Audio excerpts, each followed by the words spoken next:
Mi nombre es Amalia Díaz, como mencionaron antes, Mónica y yo hacemos parte del Instituto Alexander von Humboldt. Hacemos parte del Centro de Colecciones y Gestión de Especies y yo estoy a cargo de las colecciones botánicas, una de las cuales es la colección de semillas. Buenas tardes, mi nombre es Mónica Flores. Yo pues también trabajo en el Instituto Humboldt y soy la curadora del Banco de Semillas del Instituto, el cual les vamos a contar con mayor detalle más adelante en la presentación. Muchas gracias por estar aquí. Bueno, que estoy muy emocionada. Esperemos tengamos un conversatorio sabroso para hablar sobre semillas. Bueno, listo, ya podemos empezar. Entonces, pues ya que nos presentamos, como les mencionamos, hoy vamos a hablar específicamente de las semillas. Vamos a abordar la semilla como desde lo que es, ¿no? Desde esto pequeño que conocemos, de lo que se ha hablado desde ayer aquí, la vamos a abordar desde eso y ver por qué es tan poderosa. Bueno, nosotros quisimos traer esta foto porque pensamos mucho cómo iniciar una presentación y cómo traer el tema de semillas que fuera pues muy interesante y que pudiera abrirnos un espacio. Si ustedes me preguntan a mí, para mí la semilla también es esperanza. Donde hay una semilla, uno puede pensar en que hay un futuro, como decía la señora. Pero cuando vemos ahí, yo veo un bosque. La semilla tiene esa capacidad de pasar de esa estructura tan pequeñita a todo un ecosistema bien formado en el que naturalmente también habita el ser humano. La semilla también es patrimonio de los pueblos, guarda toda esta memoria biocultural de los seres humanos. Entonces, en algo tan pequeñito que a veces nos parece como tan pequeño, tan ínfimo, todo lo que hay guardado es pues muy interesante. Listo, entonces más o menos lo que queremos hoy es que nos vayamos de aquí entendiendo y pensando cómo de algo tan pequeño y compacto como una semilla puede depender nuestra vida en la tierra. Y para eso entonces vamos a tratar diferentes aspectos de la semilla y reforzar la idea pues de lo poderosa, sí, ya todo lo que les dijo Moni ahorita, del efecto que tienen las semillas en la vida. Entonces, queríamos traerles un par de historias de por qué consideramos que las semillas cambiaron el mundo y lo siguen haciendo. Entonces, es muy conocido el tema de la pimienta y las grandes exploraciones europeas cuando pues, vinieron supuestamente a descubrirnos, pero se encontraron dos mundos y eso indudablemente cambió la configuración geopolítica que conocemos. Otra semilla que es muy poderosa es el cacao, considerado como el árbol más bello en el paraíso de los aztecas, y como esta semilla es considerada la semilla de los dioses y cómo esta semilla alimentó a los pueblos de Centroamérica. Otra semilla interesante es la del algarrobo, utilizada en muchos productos para alimento. Y yo les voy a traer también el caso del guáimaro porque fue la especie que yo estudié, entonces de la que conozco bastante bien.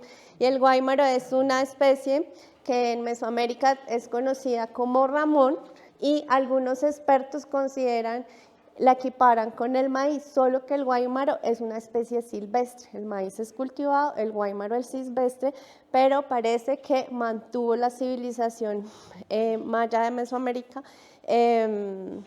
pues en alimento. Entonces, ¿cómo una semilla puede brindar pues tantos beneficios? Pero ¿qué es una semilla? No les vamos a dar una clase de biología, pero vamos a tratar de entender un poco cómo es la semilla.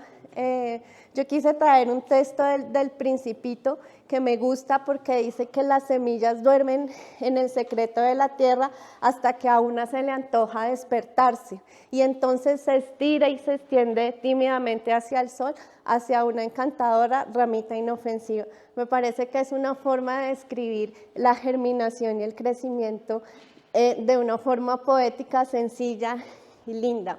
Quería mostrarles en este video cómo una semilla, ella solita siente la temperatura, la humedad, las condiciones ambientales y dice, ahora sí ya estoy lista para empezar a germinar.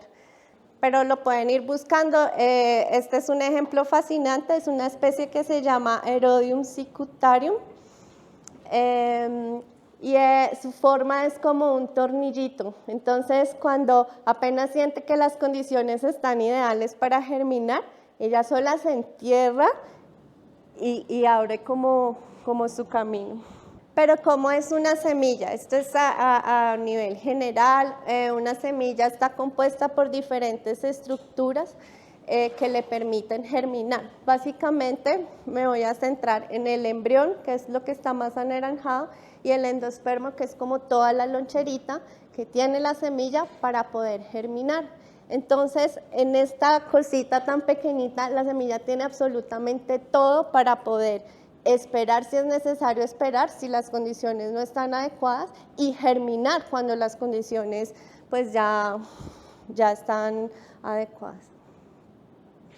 Las semillas son consideradas también esa estructura con que las plantas además pueden colonizar diferentes lugares, y en esto la dispersión es fundamental. Hay diferentes mecanismos de dispersión por el viento, por la fauna, por el agua, y hay una que es como explosión, que es los frutos se abren y se disparan tan duro que pueden colonizar otros lugares. Esto, bueno, también trataba de los diferentes mecanismos de dispersión, y como es el mecanismo de dispersión, también habla un poco de la forma y de la estructura de la semilla. Estos son algunos de los mecanismos que tienen las semillas de bosque seco, que son de las cuales hemos trabajado más en el Instituto Humboldt. Listo, entonces, aparte, digamos, de todas estas, es decir, hay mucha diversidad, como vimos en la foto, como vimos que puede generar un bosque, y lo que decía Mónica, digamos, para dispersarse y demás, hay formas, tamaños, maneras, algunas tienen pelos, otras tienen ganchos, alas. O sea, si comparamos un coco con un diente de león, no tienen nada que ver. Ambas son semillas, ambas tienen su estrategia para llegar a donde deben llegar y germinar. Sin embargo, pues también hay cosas que tienen en común, porque al fin y al cabo son semillas. Entonces, una de ellas es germinar. Muchos de ustedes, huertas urbanas y demás, pues, o en su casa, donde sean, muchas veces sembrado una semillita con la esperanza de que germine, o el frijolito que alguna vez en el colegio nos ponían a germinar en el algodón y todo esto. ¿Y cómo pasa eso? Es decir, eso parece como que de un momento a otro, pues ya empezó a salir y uno se emociona. Pero hay algunas cosas que sí, digamos, mandan la señal a la semilla para empezar a germinar. Y si vieron en el diagramita que mostró Mónica, básicamente lo que tenemos adentro de la semilla es como el embrión, o sea, el bebecito, que tiene toda la comida necesaria mientras germina, ¿cierto? Y está rodeado por varias capas. Entonces, siempre es un trabajito romper esas capas, uno apenas empezando a salir a la vida. Ustedes han visto esas hojitas débiles. Entonces, ¿qué se necesita para eso? Por lo general, hay factores internos y externos que influyen en eso. Dentro de los internos, por ejemplo, está si el embrión es viable o no. Es decir, si realmente tiene las condiciones para llegar a ser una planta, o pueda que a veces no. A veces, por ejemplo, un bichito se comió el embrión. Entonces, no es viable, no va a germinar. Cantidad y calidad del tejido de reserva, es decir, de este alimento que les digo que contiene, si es suficiente para que él llegue a la germinación, y los tipos de dormancia, es decir, qué tanto va a poder, entre comillas, dormir antes de recibir una señal externa para poder germinar. ¿Y cuáles son esos factores externos? Entonces, el grosor de la capa externa, por ejemplo, de la testa, qué tan grueso es, qué tanto tiene que romper, la disponibilidad de agua, temperatura y luz. Entonces, eso también varía mucho, no solo en la especie, sino el sitio donde está la semilla Es decir, si es una semilla de un bosque lluvioso, no es lo mismo que una semilla de un lugar desértico. Una semilla de un lugar desértico va a aguantar muchísimo tiempo de desecación, la otra a la gota, cuando recibe la gota, pum, va a germinar. Entonces son este tipo como de señales externas que también mandan la señal para iniciar esa germinación. Y cuando hablábamos de esto de dormancia o latencia, un poquito más técnico, es básicamente la capacidad que ellas tienen para retrasar ese proceso de germinación, de estar ahí dormiditas pero viables.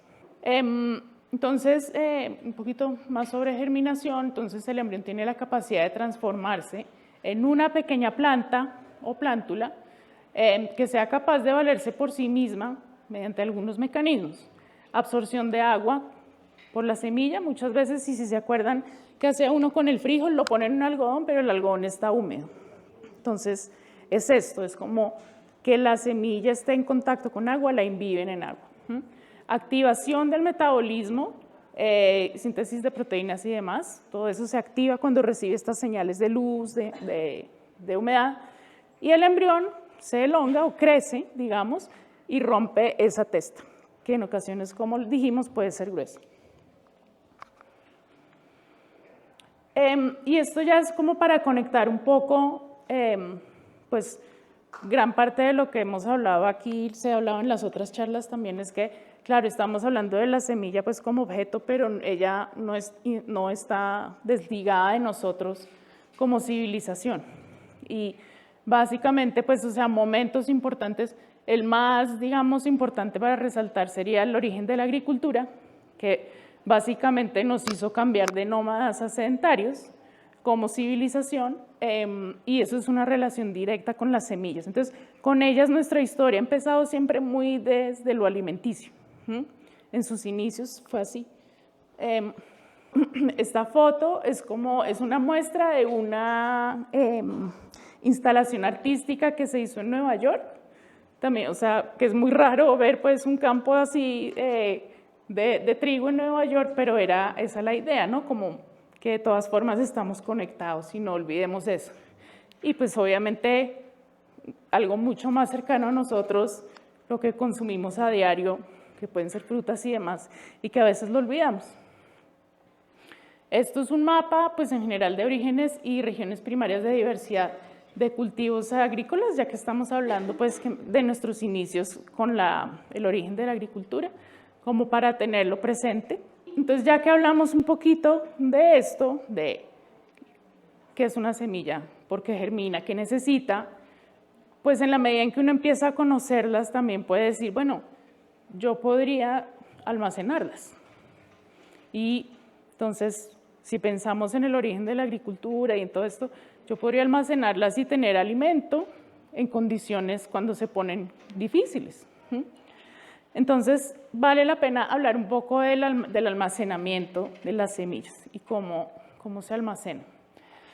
Esto es lo que llamaríamos, en el caso específico, digamos, del instituto, que es lo que hacemos nosotros, es conservar las semillas, pero más en el sentido de conservar la biodiversidad, la especie y demás. Entonces esto contrarresta un poquito lo que hablábamos en la charla anterior, digamos, ya que la biodiversidad se está perdiendo, este tipo de esfuerzos ayuda como a equilibrar la balanza hacia el otro lado. Entonces, cuando hablamos de esta conservación ex situ, es decir, fuera del campo, pues tenemos obviamente las especies alimenticias, hay especies ornamentales y especies forestales, que pues son destinadas a la producción maderera, arbolado público, restauración de bosque y demás. Y que hay de las especies silvestres, que son, digamos, las que nos competen a nosotros más en nuestro quehacer. ¿Por qué vale la pena crear bancos de semillas para especies silvestres? ¿Por qué almacenar semillas de especies silvestres? Básicamente, el tema es que la relación nuestra con las semillas ya se ha como ampliado. Y al final, en la última parte, Mónica les va a hablar de la nueva relación con las semillas, que va mucho más allá de alimentarnos. Entonces, cuando ya se empiezan a encontrar otras relaciones con ellas, pues empiezan también a aparecer otras maneras de conservarlas. Entonces, en el caso de los bancos de semillas silvestres, pues tenemos la investigación, obviamente, la investigación básica y biológica en las semillas. Se conservan especies amenazadas a largo plazo. Ya vimos que las semillas pueden dormir y que germinan bajo ciertas condiciones. Entonces, cuando se conoce si esta especie puede dormir cierto tiempo, se almacena bajo ciertas condiciones. Si es una especie que está en vía de extinción, que está amenazada, pues esto ayuda a conservar estos pequeños que cada vez adquieren más valor, pequeños tesoros, que en una eventual extinción pues nos ayudan a que la especie no haya desaparecido. Lo mismo con las especies endémicas. El endemismo muchas veces es muy restringido. Ayuda a la restauración de ecosistemas estratégicos. Ecosistemas estratégicos son aquellos que pueden estar también como amenazados, cuya cuya distribución, digamos, es muy reducida con respecto a la original, pero que tienen un papel importante ecológicamente hablando. Entonces, poder conservar semillas de especies silvestres también nos ayuda a restaurar este tipo de ecosistemas. En el caso de semillas de importancia cultural, pues es clave también. Además, si pensamos que la biodiversidad no es solo contar especies, sino que nosotros hacemos parte de esa biodiversidad. Y las comunidades que están allí, que habitan donde están esas especies que nos interesan, hacen parte de ella. Entonces, muchas de estas especies y de sus semillas tienen muchas veces conocimiento tradicional asociado, tienen algún tipo de importancia para esas comunidades. Entonces, al conservar las semillas, también conservamos ese conocimiento. Y pues ofrecen soluciones también para mitigar cambio climático en muchos casos. Esto, digamos, ya les dije, pues la importancia de almacenar, ¿por qué hacerlo? No, como decía Moni, no les vamos a dar una clase, simplemente es importante conocer cuáles son las especies que se van a almacenar, porque no todas responden igual al almacenamiento. Entonces, eso requiere conocimiento, cierta investigación, pero pues también se puede empezar ensayo y error. Y aquí hay algunos ejemplos pues de almacenamiento, ya que son como súper globales, para que tengamos también presente que almacenar puede ser desde un banco comunitario hasta algo a nivel global, como les digo. Esta es una bóveda que queda en Noruega, en Svalbard, y básicamente su tarea, su función, es tener una copia de todas las semillas digamos, importancia alimenticia para la humanidad en caso de que haya una catástrofe. Entonces, si pasa algo y nos quedamos sin comida, ahí está la despensa. Ese es como el objetivo de esta bóveda. Esto es aquí en Colombia, es en el CIAT, que se hablaba un poco en la charla anterior, se mencionó el CIAT. Es una manera de almacenar, por lo general las semillas, sean silvestres, no importa, o de alimenticio o lo que sea, ellas se almacenan a muy baja temperatura, más o menos menos 20 grados.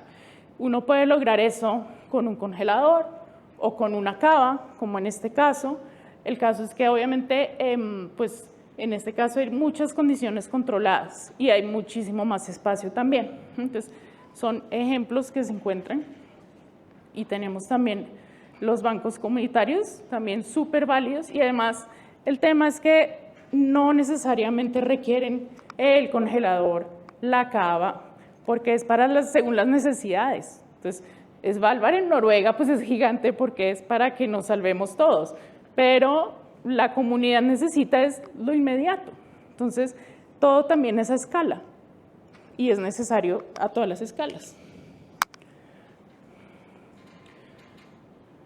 ¿Tú quieres contar del banco? Bueno, entonces, el banco de semillas del Instituto Humboldt, más o menos les contamos, esta es como nuestra experiencia. El banco empezó en 2018, como les dije, con la misión de almacenar semillas que son silvestres, de plantas silvestres. Hacemos parte de Millennium Seed Bank Partnership, ¿esto qué significa? Millennium Seed Bank es el banco de semillas de especies silvestres más grande del mundo, está en Inglaterra. Ellos hacen parte del Jardín Botánico de Kew en Londres. Entonces es un banco gigante, pero a diferencia de la mayoría es de especies silvestres. Entonces ellos tienen una meta. Ellos dicen, nosotros queremos almacenar cerca del 25% de la flora del mundo, que es muchísimo, pero eso no cabe, no se puede pues en un solo lugar. Entonces lo que hacen es que tienen un consorcio, es decir, hay varios socios alrededor del mundo que aportan a esa meta y nosotros entonces aportamos a la meta de Colombia. Eso es más o menos como iniciamos, pero obviamente también hacemos parte de otro tipo de proyectos. Mónica ahorita les va a contar más de eso. Tenemos entonces pues obviamente los protocolos de campo laboratorio estandarizados, de allí hay manuales en español. Hacemos también cursos y talleres, capacitaciones, redes nacionales de colaboración y también redes internacionales. Eso es más o menos, o sea, la colección, el banco, digamos, y lo que les quiero decir es que no es solo como una nevera con unas semillas, es decir, es mucho más. Esto también ayuda a generar red. Y uno lo va encontrando y cada vez más gente que podemos trabajar por lo mismo. Esto es un ejemplo de esto, es la Red Colombiana de Conservación de Semillas. La iniciamos en 2019 y allí entonces somos varios socios. Aquí digamos están las cifras de lo que almacenamos entre todos. Pero lo que a mí me gusta más resaltar de aquí es que la red, digamos, congrega todos aquellos que están interesados en conservar semillas, pero no solamente hacia el lado alimentario o hacia el lado de semillas silvestres, sino todo. Y la razón es porque si nos ponemos a pensar, pues Colombia es un país complejo, donde yo siempre hago el símil como una milhoja, ¿no? Eso son capas y capas de cosas, uno no se come una sola. Entonces, para poder brindar o una solución o echar cabeza, ¿cómo hacemos para afrontar este problema? ¿Cómo generamos información para tomar decisiones? Toca con todas las capas. Entonces, la idea es que podamos pensar juntos con un objetivo específico que es conservar las semillas para el bien del país, cada quien desde lo suyo, pero eso genera una mirada 360 hacia la conservación. Perdón. Y aquí entonces está un poquito ya más nuestro banco en cifras. Tenemos 275 accesiones que representan 215 especies de plantas silvestres. De los ecosistemas que ahora están mejor representados son los bosques secos y el páramo. Y el 10.16% de las especies están en categoría de amenaza de lo que tenemos allí. Listos. Entonces les vamos a contar un poco como algunos proyectos que estamos ejecutando, porque desde la semilla nos permite relacionarnos con las personas en el territorio. Entonces, como Amalia les contaba, una parte que nos interesa son conservar esas especies que están en categoría de amenaza, porque desafortunadamente ahorita las diferentes presiones ambientales hacen que las especies no estén respondiendo pues a la velocidad que se necesita y se debe hacer algo. Entonces las especies en categoría de amenaza nos urge trabajar y les vamos a contar sobre dos proyectos que estamos en ejecución. Uno ya está finalizando, el otro todavía lo tenemos, perdón Amalia, el de antes. El primer proyecto se llama Conservando la Flora Críticamente Amenazada de Colombia. Bueno, les quiero contar, en Colombia existen más o menos 1.262 especies de plantas amenazadas, es un montón. Si se acuerdan la cifra, en nuestro banco solo habían 250, eso quiere decir que lo que nos falta es trabajo y pues debemos hacer muchísimos más esfuerzos de conservación para poder salvaguardar estas especies. Entonces, este proyecto de lo que trata es de mejorar la conservación de 10 especies que se encuentran en categoría de amenaza. Son 10 especies completamente diferentes porque hay desde la palma xeroxylum, diferentes tipos de frailejones, algunas magnolias e incluso una draculita, una orquídea. Este proyecto se está ejecutando en 3 regiones, en 3 departamentos, en Cundinamarca, en Boyacá y en Antioquia, principalmente en la región de Yarumal, y en Cundinamarca y Boyacá, en los páramos de Boyacá, y en Cundinamarca por los lados de Suezca, en donde tenemos una bromelia. ¿Qué es lo que hacemos? Primero, buscar las poblaciones, que esto ya es un reto. Como son especies en categoría de amenaza, no es que uno las encuentre fácilmente, muchas están lejos, hay que hacer unas caminatas arduas para poder llegar a la población, y una vez esté ahí recolectamos las semillas. Pero ¿qué pasa? A veces llegamos y no es la buena época. Muchas veces la población está de forma vegetativa. ¿Qué quiere decir eso? Que solo se encuentra con hojas. Y como estas especies no sabemos ni cuándo florecen ni cuándo fructifica, lo que estamos empezando a hacer es recolectar esos datos básicos para poder pues, programar mejor las salidas de campo y poder recolectar el fruto. Otra de los retos en los que nos enfrentamos es que muchas veces la cantidad de fruto que nosotros necesitamos para el banco, las especies no dan. A veces el árbol crece, fructifica, pero solo da un fruto.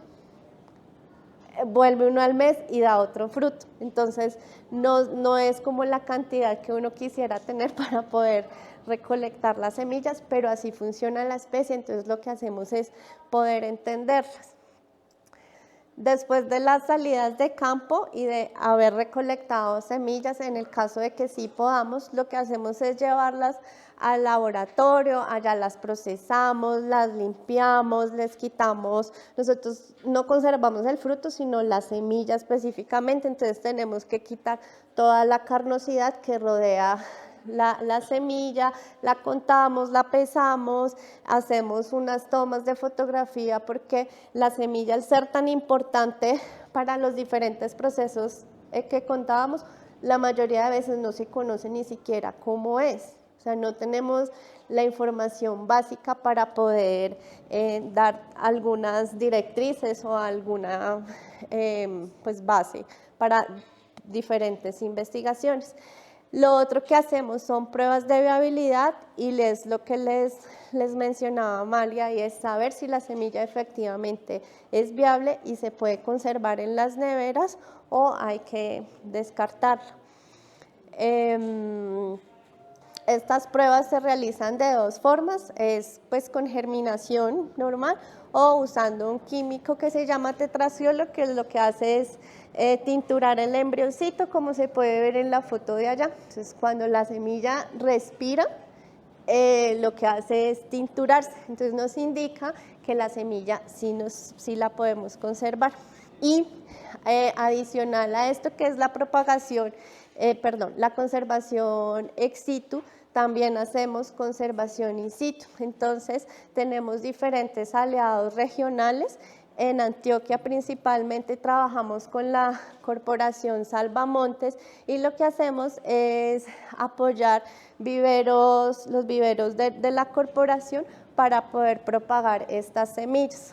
Estamos evaluando diferentes tipos de propagación, tanto en vivero como ya en lugares, en áreas abiertas, en áreas cerradas, con bombas de semillas, a ver qué es lo que mejor nos funciona para estas especies.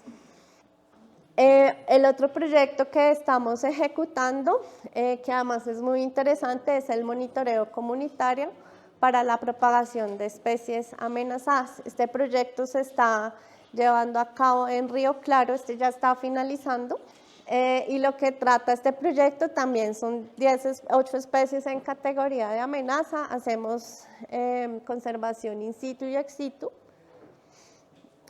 La región de Río Claro es muy particular porque sus suelos son de roca calcárea, es decir, ahí se explota mármol. Entonces es un suelo muy particular y hace que las especies que crecen ahí también sean muy particulares. Muchas especies solo existen en esa región del mundo y ya. Y resulta que varias de esas especies, por los monitoreos, duramos 3 años y de un arbolito que se llama Maticia, solo teníamos un árbol. Después de casi 3 años de monitoreo no habíamos encontrado otros individuos. Entonces, en este proyecto, como se trata de trabajar con la comunidad desde el inicio, lo que hicimos es tener coinvestigadores, y aquí quiero resaltar que los investigadores comunitarios estaban a la par de nosotros, no había como unas jerarquías del investigador del Humboldt y los demás, no, sino que entre todos tomamos los datos, diseñamos metodologías, también hacíamos algunos análisis de resultados y bueno, salieron cositas para divulgación. En este proyecto se seleccionaron 17 investigadores que los pueden ver en la fotico de allá. Se les proporcionó un kit pues básico para que pudieran trabajar con las semillas.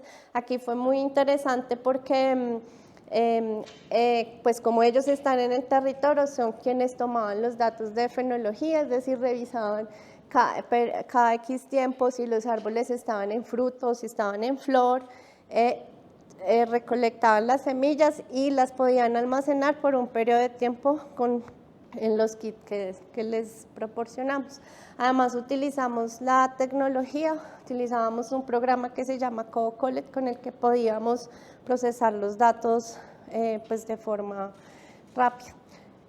El trabajar con las comunidades fue supremamente enriquecedor, no solo pues a nivel personal, sino también se obtuvieron datos interesantes. Pudimos hacer recorridos en 14 veredas, que eso no se puede hacer cuando es un investigador solo, no tiene el mismo impacto que tiene el trabajar con las comunidades. Y se recorrieron más de 1.500 hectáreas.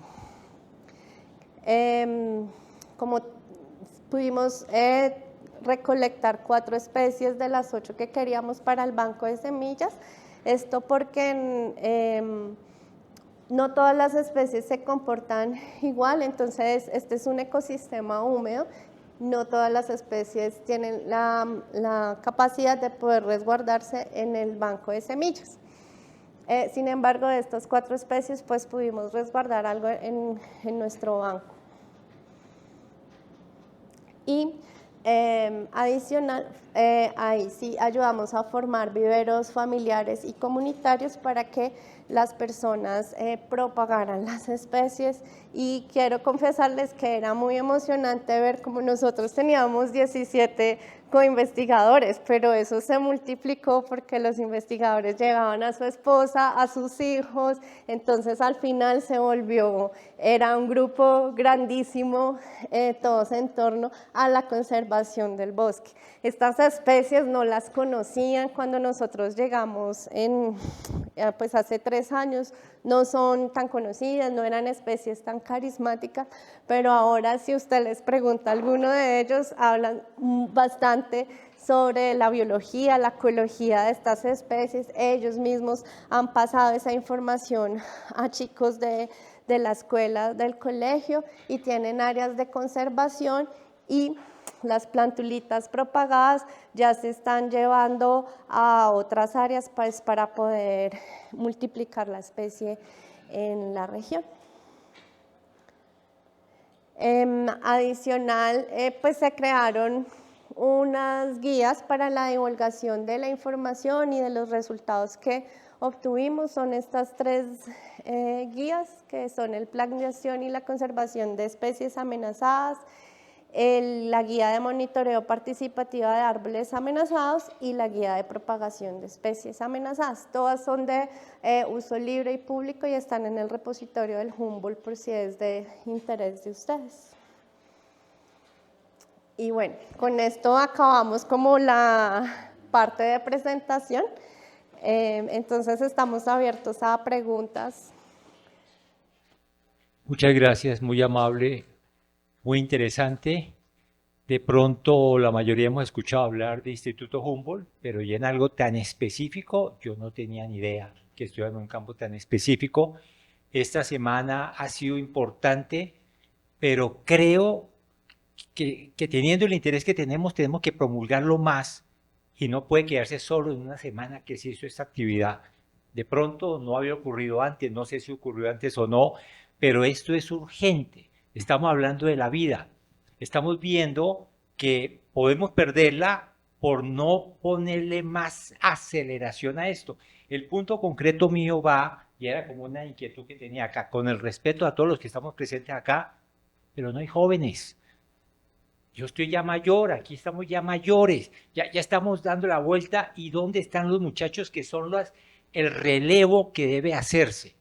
Tengo la oportunidad con mi huerta de trabajar algo con chicos de colegios y digo, ahí hay un potencial tan grande que no lo hemos descubierto. No todos están pegados a las redes. Hay niños que tienen el sentido tan importante de la curiosidad.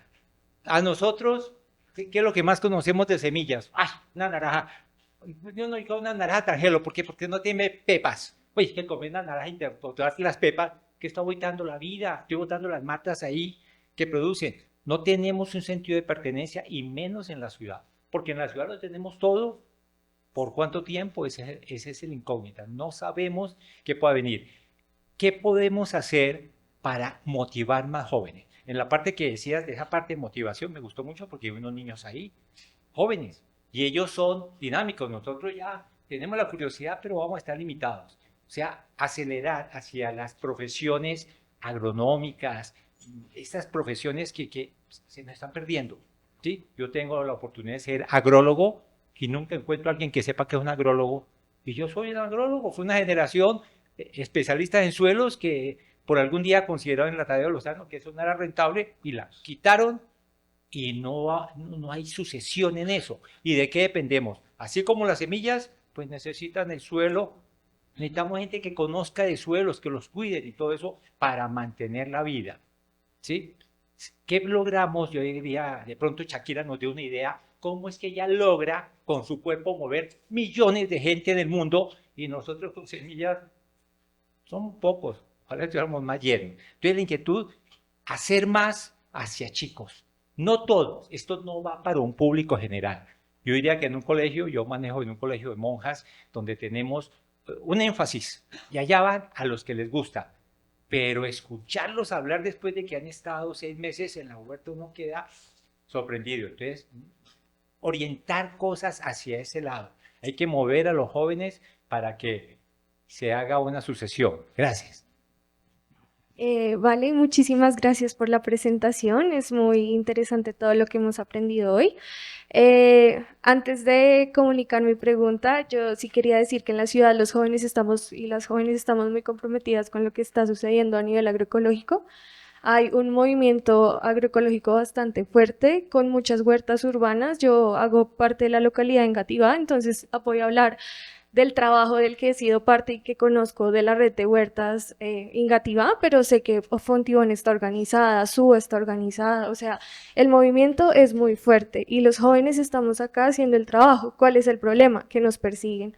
En la huerta y en el movimiento del bicho, hace poco hubieron 2 asesinatos, Camilo y Camila, porque estaban haciendo toda la movilización del barrio y fueron básicamente objetivizados o, bueno, no sé, perseguidos por los movimientos criminales de este barrio, pues que terminaron acabando con su vida. Perdón si no estoy siendo muy explícita, no conozco a fondo el proceso, pero sí sé que hay una persecución con la que hemos terminado pues pagando con nuestra vida, o en procesos legales. Conozco de compañeros de Engativá que han tenido que irse a instancias legales para simplemente poder gestionar su huerta, porque de momento intereses privados e incluso públicos se acordaron que tenían un potrero ahí y en el momento que vieron un montón de gente sembrando, haciendo pacas y creando comunidad, ahí sí decidieron pues que ese terreno era de ellos y que nadie más se podía meter ahí.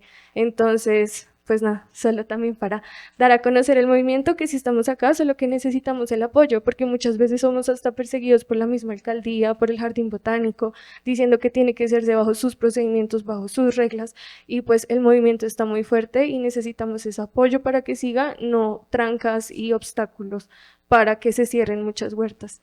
Y ahora con mi pregunta me dio mucha curiosidad del banco del que ustedes comentaban en Noruega.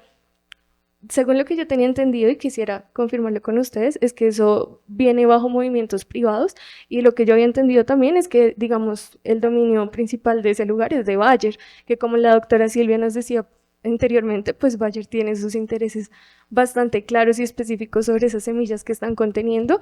Entonces quería saber si lo que tú decías sobre si hay una catástrofe, este banco de semillas, si en realidad va a soportar a la comunidad mundial, que es algo utópico, ojalá así fuera, o como qué hay detrás de ello, ¿no?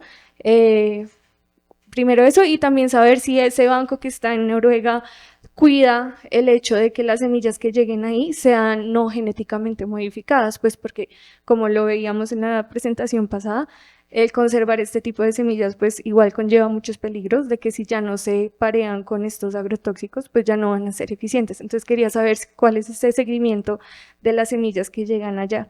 Y finalmente quería saber si en Colombia el CIAT cumple como ese rol de preservación de la semilla nativa como de la manera que el movimiento agroecológico lo busca o como en qué papel o posición se sitúa el CIAT respecto a esto. Gracias. Bueno, sí, antes de que se me olvide, es que no estoy tomando nota.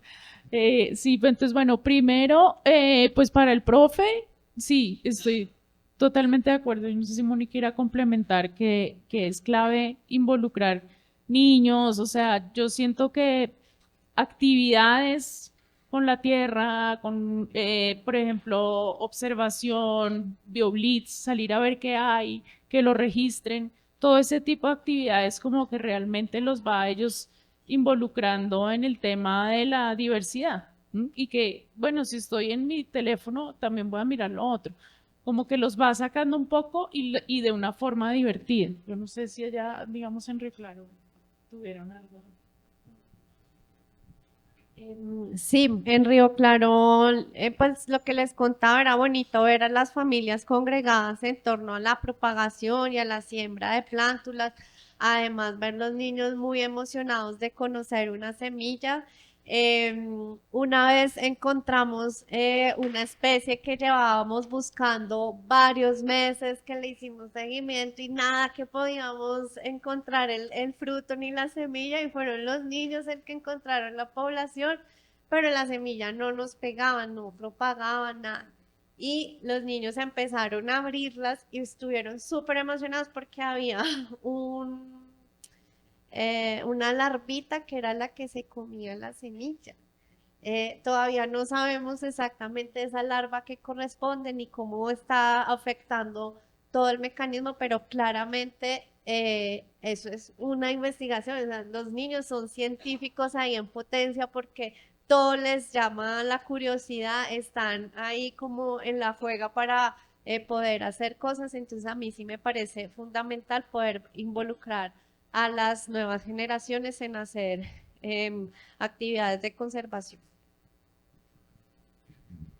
Sí, hace poco, no me acuerdo dónde fue, que oí una frase que me llamó la atención y me pareció muy acertada, que decía que la ciencia es parte de la sociedad.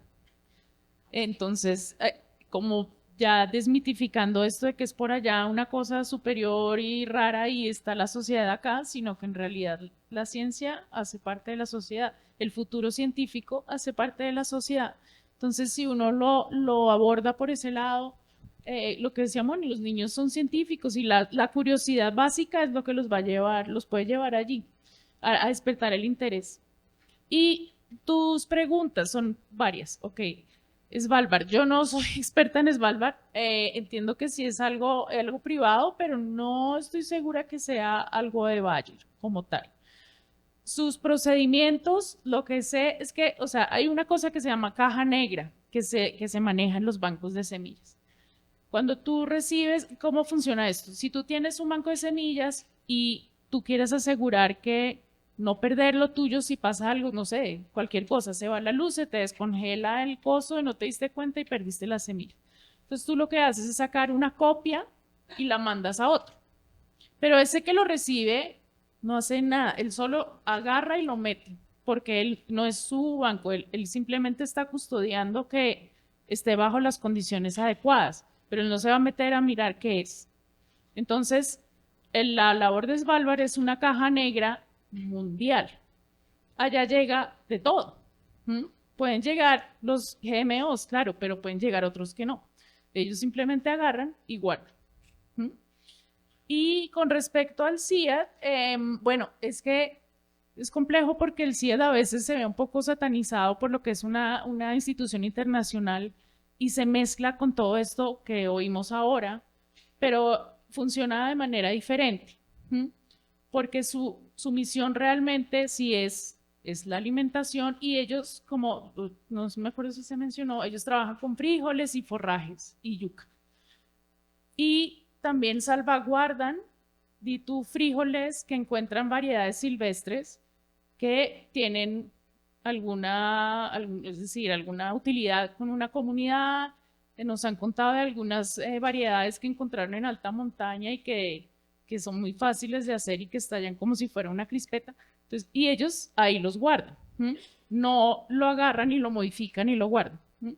Sino que todo lo que sea frijol, todo lo que sea forra, les interesa y lo salvaguardan. Y además, ellos, si tú eres una persona en cualquier lugar del mundo que quieres tener o sembrar un frijol o probar la crispeta o lo que sea, tú les puedes escribir.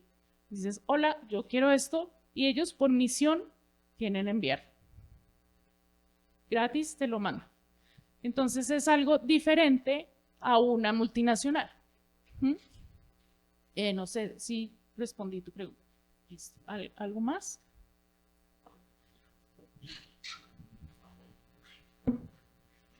Muy buenas tardes a todos. Mi nombre es Joan Sebastián Mora Rabe. Soy asesor del Viceministerio de Asuntos Agropecuarios del Ministerio de Agricultura en lo relacionado a semillas nativas y criollas. Pues primero felicitarlos a todos por la asistencia y veo jóvenes, afortunadamente. Coincido con el profe agrólogo que es muy importante dejar esta semilla en los jóvenes y la importancia de la semilla como origen de la vida. Es increíble pues la foto que nos mostrabas ahora, que era un grupo de semillas y cómo después se convertía en un bosque impresionante. Y felicitar a las compañeras del Instituto Humboldt por el trabajo increíble con las comunidades, participativo. Es un desafío, pero muy enriquecedor, no solamente en cuanto a conocimientos, sino experiencias, en cuanto a la semilla que se deja en las comunidades. Felicitar a la compañera de las huertas, que pues ese trabajo incansable de las juventudes aquí en cuanto a la agricultura urbana y pues la persecución desafortunada pues es reprochable, lamentable. Y dentro de este contexto pues nosotros como Ministerio de Agricultura estamos más relacionados con la agrobiodiversidad, o sea, con las semillas que están relacionadas a los cultivos agrícolas, digámoslo así como una explicación general. Y que por muchos años y por muchas generaciones el Estado ha invisibilizado, el Estado colombiano. Inclusive, no sé si ustedes revisaron la sentencia 3247 del año 2023, en donde 10 resguardos indígenas lo demandan al Estado por la contaminación genética de sus variedades de maíces nativos y criollos.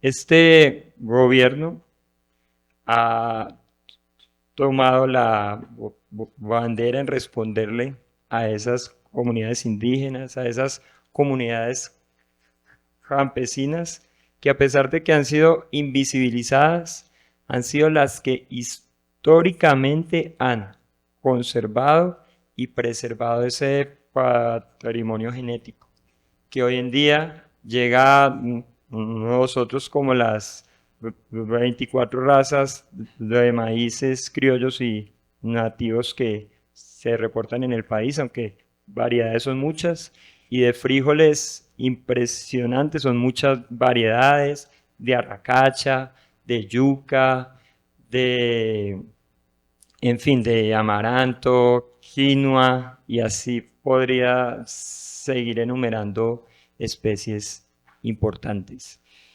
Y en ese orden de ideas es estratégico visibilizar y fortalecer el papel que juegan los custodios de semillas en este país, que gracias a ellos tenemos la agrobiodiversidad que hoy está en este lugar, y que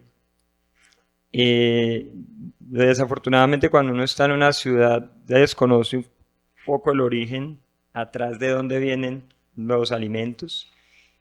Entonces, estos trabajos pues son relacionados a la flora silvestre, pero es muy importante que se repliquen de pronto desde el Instituto Don Humboldt algunos trabajos sobre la agrobiodiversidad en este mismo sentido.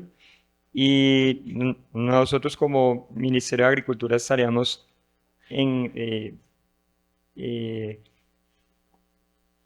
con mucho placer apoyaríamos esa articulación.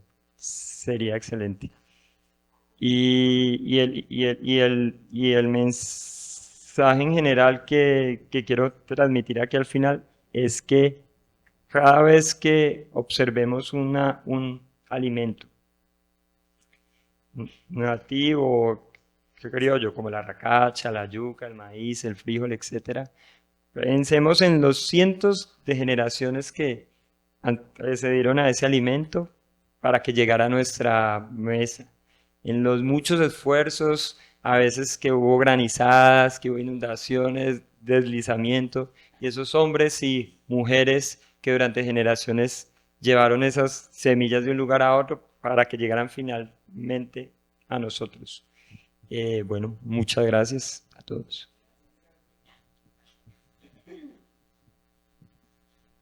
Hola, bueno, mi nombre es Santiago, soy estudiante de Ciencias Ambientales y bueno, entre muchas cosas, pues digamos que llevo como un proceso de restauración en una finca familiar y quería hacer una pregunta muy concisa y es, digamos, como en este proceso que ustedes llevan, pues de la conservación, de la propagación de estas especies nativas, quería saber si hay algún como alguna forma en la que nosotros como ciudadanos o pues habitantes de diferentes territorios podamos articularnos a esos procesos que ustedes llevan, si hay alguna convocatoria abierta o no sé, o de qué manera podemos como articularnos con ustedes, pues personas que también pues queremos pues aportar a estos procesos de conservación y de restauración.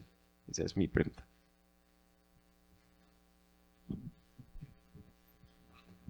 Sí, gracias por tu pregunta. Nosotros nos movemos más que todo en el instituto por proyectos. Digamos, lamentablemente siempre toca ir a buscar la financiación. Entonces son procesos que uno quisiera que fueran más largos, pero por muchas veces las vigencias de los proyectos los hacen más cortos. Entonces siempre es muy, pero no es que no, es decir, en el marco de un proyecto es muy posible que exista un componente de ciencia ciudadana, por ejemplo. Este tipo de vinculación lo maneja el Centro de Apropiación Social del Instituto. Entonces sí hay, digamos, actividades, distintos proyectos asociados en su mayoría hacia conservación de la biodiversidad y varios tienen componentes ciudadanos. Ahorita, digamos, en el banco no tenemos, en el banco de semillas. A veces, digamos, cuando hemos tenido, no es tanto ciencia ciudadana, sino que, por ejemplo, estudiantes, vinculamos estudiantes o pasantes al banco y también empiezan como con esto de la conservación de las semillas. Esa es otra figura que se maneja.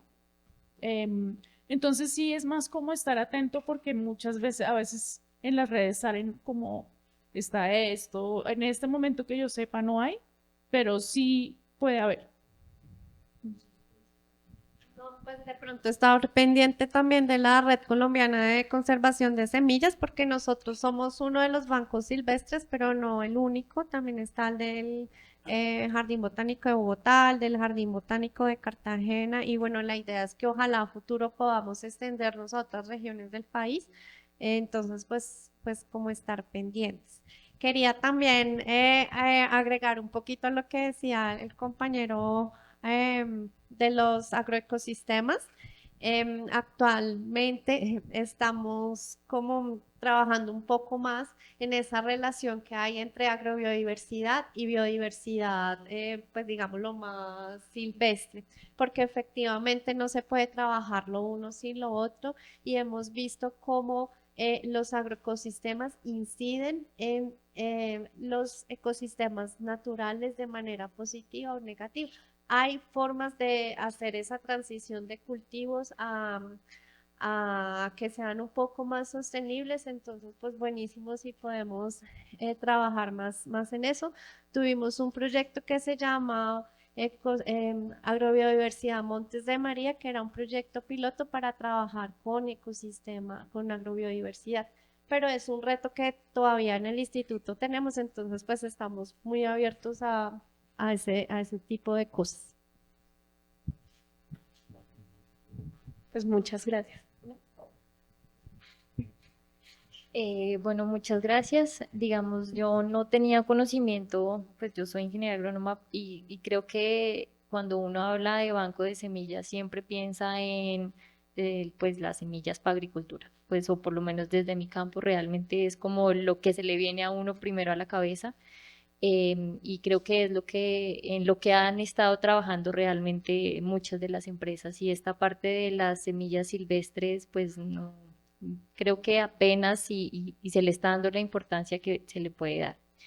Entonces me parece muy importante, pero pues como digamos que apenas se está generando el conocimiento, me quedan de pronto algunas dudas.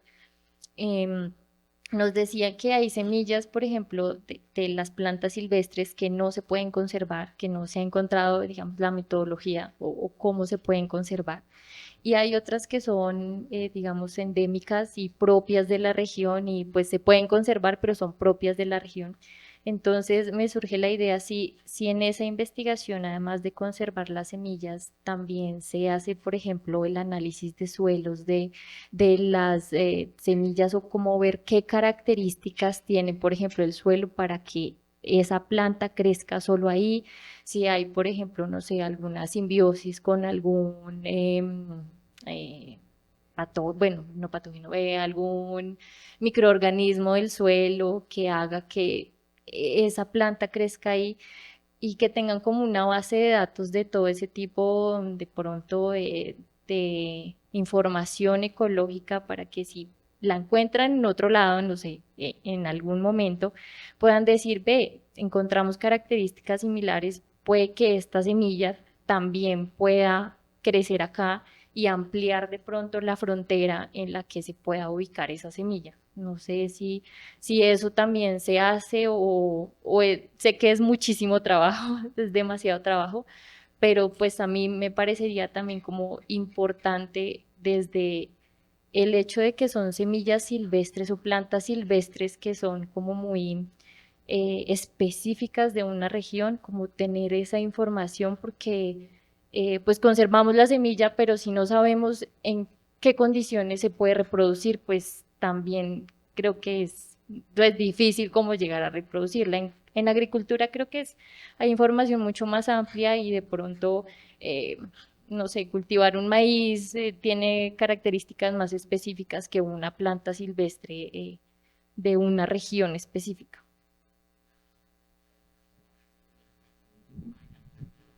Bueno, bien interesantes las preguntas.